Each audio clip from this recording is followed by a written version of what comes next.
Assalamualaikum warahmatullahi wabarakatuh. Kembali lagi kawan di Legenda Catur Dunia. Masih dari event Grand Chess Classic and Open 2024 yang merupakan edisi ke-6 sejak dilaksanakan tahun 2013 silam kawan. Dan terakhir kali dilaksanakan di tahun 2019, tahun 2020 sempat terhenti karena pandemi kawan, dan baru digelar kembali tahun ini.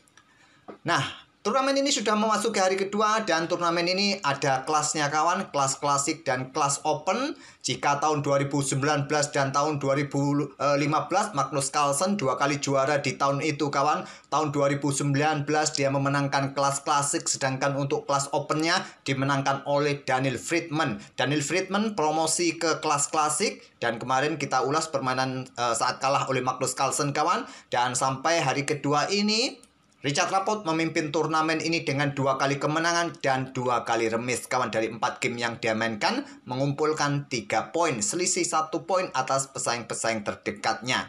Kemarin sempat mengalahkan Magnus Carlsen, dan di hari kedua Richard Rapport ini mendapatkan 1 kali kemenangan atas Daniel Friedman, bermain remis melawan Vincent Kemmer pada game ketiga. Kita akan ulas game keempatnya, cukup menarik kawan. Seperti biasa akan dibumbu-bumbui dengan langkah-langkah blunder dari seorang Grandmaster kawan. Nah, Richard Rapport pegang putih mengawali dengan pion raja, pion E4 kawan. Ada pion raja juga, tapi tidak dengan pion E5, tapi pion E6 bermain dengan French defense, pertahanan Prancis. Yang biasanya dengan pion D4, pion D5 kawan. Nanti dengan kudakah ke sini, kudakah ke sini, gajah ke sini. Nanti tetap idenya dengan pion C5 akan mengikutinya. Tapi Rapport memilih variasi yang lain dengan pion D3. Ya, pertahanan yang solid kawan, memang terlihat cukup pasif ketimbang dengan pion D4 yang terbilang cukup agresif dalam permainan French defense. Memilih dengan variasi King's Indian Attack. Dengan formasi seperti ini kawan, jelas Fianchetto akan dimainkan oleh putih. Nah, untuk mencegah variasi Fianchetto, pion D5 bisa dimainkan kawan. Ini akan memaksa gajah terang berkembang ke peta E2 untuk berkoneksi dengan menteri. Karena jika pion pukul pion, nah menteri masih terkoneksi dengan gajah kawan. Raja tak perlu untuk ambil balik, raja masih memungkinkan untuk rokade. Jika ada tantangan pion D5 seperti ini, kalian terima baku hantam di sini ambil balik. Ya mungkin dengan pion D4 kalian lanjutkan, ataupun juga kuda F3 terlebih dahulu. Putih sudah kehilangan tempo kawan, kehilangan tempo, 1 tempo. Oke, kembali lagi ke langkah aslinya kawan. Jadi untuk mencegah pergerakan variasi Fianchetto, pion D5 merupakan opsi terkuatnya. Tapi memilih dengan langkah pion C5, mungkin baru berikutnya diikuti dengan pion D5. Fianchetto pion G3 oleh Richard Rapport, kuda C6 terlebih dahulu kawan. Nah, di sini ada gajah G2, kemudian diikuti pion G6, variasi Fianchetto juga dimainkan oleh hitam atau Friedman. Nah, mungkin kuda F3 kah, pion C3, langkah yang cukup normal. Di sini baru Rapport menunjukkan agresivitasnya dengan pion F4 dan mulai terbuka di sisi raja, terutama di area pertahanan ini kawan. Pion F sudah didorong, ada ruang yang mungkin nanti bisa dimanfaatkan di diagonal ini. Kita lanjut kawan, langkah berikutnya gajah G7. Tapi Rapport berani bermain seperti ini karena jelas variasi Fianchetto, gajah ditempatkan di diagonal ini, tidak lagi bermain lewat diagonal ini. Jadi gajah G7. Baru kuda F3 lanjut Richard Rapport, kuda G ke E7 agar diagonal ini sewaktu-waktu bisa langsung dimainkan kawan. Apakah menantang pertukaran kuda nanti, melakukan skak nanti jika putih rokade. Rokade kedua pemain di langkah ketujuhnya. Pion C3 sekarang kontrol, perkuat peta D4 dari aktivitas gajah kah, kuda kah, ataupun blokade diagonal gelap. Gajah bisa berkembang tanpa harus menjaga pion B2 terus menerus. Pion D6. Nah, sekarang pion A4 atau gajah ke peta E3. Menyerang, menekan pion di sini untuk mencegah hitam memainkan pion-pionnya di lajur E dan di lajur D kawan. Tapi memilih dengan pion A4 untuk mendapatkan ruang sisi menteri. Pion B6 perkuat posisi pionnya. Nanti kalau ada gajah, pion ini tak ada masalah didorong, dan pion ini sudah diperkuat oleh pion B.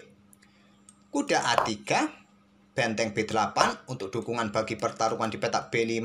Pasti akan diikuti dengan gajah yang ingin bermain di sini juga nanti ke depan. Gajah E3, gajah A6, pion kawan terhadap benteng. Gajah F2, lanjut Richard Rapport. Ini admin agak kurang ngerti kawan, apa maksudnya ini. Cukup defensif permainan Richard Rapport dengan gajah tarik mundur ke petak F2. Stockfish lebih menyukai kuda ke petak B5 kawan. Atau menteri naik ke petak E2. Koneksikan dua benteng. Atau benteng digeserlah ke petak E1 untuk menghindari diagonal ini dan persiapan bermain dengan pion pusat. Tapi gajah F2, admin tidak ngerti apa rencananya. Mungkin kalian tahu kawan, kasih admin petunjuk ini di kolom komentar. Nah, di sini kawan, menteri bergerak naik ke petak D7, koneksikan dua benteng, siap-siap salah satu benteng akan mengikutinya nanti di lajur D dan persiapan membuka permainan petak pusat. Benteng E1 menghindari diagonal. Kemudian di sini ada benteng BD8, persiapan pertempuran lajur pusat, didahului oleh Richard Rapport kawan dengan pion D4. Terjadi pertempuran di petak D4, ambil balik oleh pion C. Nah, kuda ke B4. Dengan dukungan gajah di diagonal ini kawan, ingin coba ancam gajah, ancam benteng, ancam pion ke depannya. Dijawab dengan langkah kuda B5, blokade dukungan. Kalau Stockfish lebih menyukai benteng diangkat naik, perkuat petak D3. Tapi memilih kuda ke petak B5, menyerahkan pion kawan kalau terjadi beku hantam, tapi benteng juga bisa meluncur, invasi baris ke-7 nanti ke depan. Benteng C8 terlebih dahulu, kemudian benteng naik ke petak E2, lanjut Richard Rapport, perkuat baris keduanya kawan, terutama petak C2. Nah, sekarang gajah sikat kuda, ambil balik oleh pion, ambil balik oleh menteri, kemudian benteng ambil pion A7, ancam kuda kawan. Hitam korban kuda, lompat kudanya ke petak D3. Jelas tujuannya untuk dukungan benteng kawan, untuk menusuk menteri bersama rajanya. Gajah F1, blokade kawan, baris pertama, benteng tetap meluncur ke petak C1. Ternyata kawan, ternyata blunder besar kawan. Nah, di sini langkah terkuatnya ambil gajah F2 saja kawan, yang terkuat untuk pertukaran dengan gajah gelap. Tapi memilih meluncurkan bentengnya ke C1, ancam menteri, simpel menteri ke petak D2. Kuda tidak bisa lagi meninggalkan benteng, benteng jatuh. Kalau kalian menukarkan dengan gajah, ya kalian akan rugi kualitas perwira kawan. Apabila kalian coba backup benteng di sini, ya kuda di sini jatuh kawan. Kalian kalah perwira, masalahnya di situ. Di sini memilih dengan langkah kuda ke C6, temponya ancam benteng juga, benteng turun ke A3, pressure kuda di sini kawan, backup dengan kuda B4. Nah, ada kuda ke E1, lanjut Richard Rapport, kuda pukul kuda nanti bisa mendapatkan dua kuda kawan atau didahului oleh hitam, benteng di sini jatuh. Itulah yang dipilih oleh Friedman.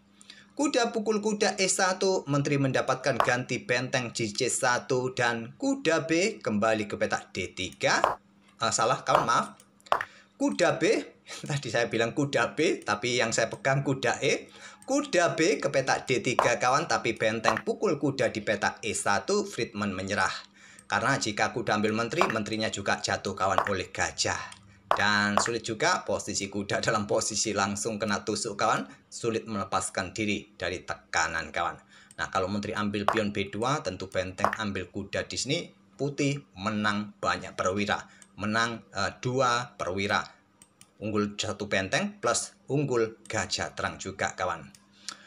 Oke kawan, blunder yang saya rasa tidak terlalu post ronda ini, blunder seperti ini, saya rasa admin ataupun kalian pasti juga bisa melakukan langkah blunder seperti ini.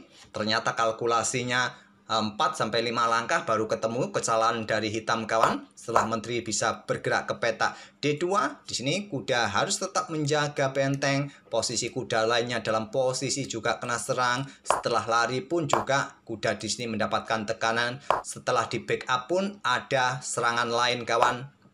Nah, kalau kalian mencoba untuk melakukan pertukaran di sini, ambil balik menggunakan benteng, nah kuda ini juga repot kawan, mau kembali kemana? Repotnya di situ. Oke, itulah kawan permainan Richard Rapport. Ya, dibilang beruntung, Richard Rapport mendapatkan 2 kemenangan dari langkah-langkah blunder lawannya. Kemarin blundernya Pak RT, Pak RT Magnus Carlsen kawan, blunder dengan kuda. Kali ini juga blunder, kudanya jatuh kawan tadi, atau bentengnya di petak C1. Semoga permainan dari Richard Talbot tadi bisa menjadikan bahan referensi kalian. Kalau kalian sudah bosan bermain dengan pion D4 kawan, kalian bisa bermain dengan pion D3. Tidak lagi dengan pion D4 karena balasannya adalah pion D5. Mungkin variasi pion majukah kalian lanjutkan, atau variasi kuda C3 untuk menantang Winaware, atau variasi taras kawan dengan langkah kuda D2. Bisa kalian ambil jika kalian melanjutkan dengan pion D4 di sini kawan. Ya, tadi rapot memilih dengan pion D3. Oke, terima kasih sudah mampir kembali kawan. Kita akan bertemu di video-video berikutnya. Wassalamualaikum warahmatullahi wabarakatuh.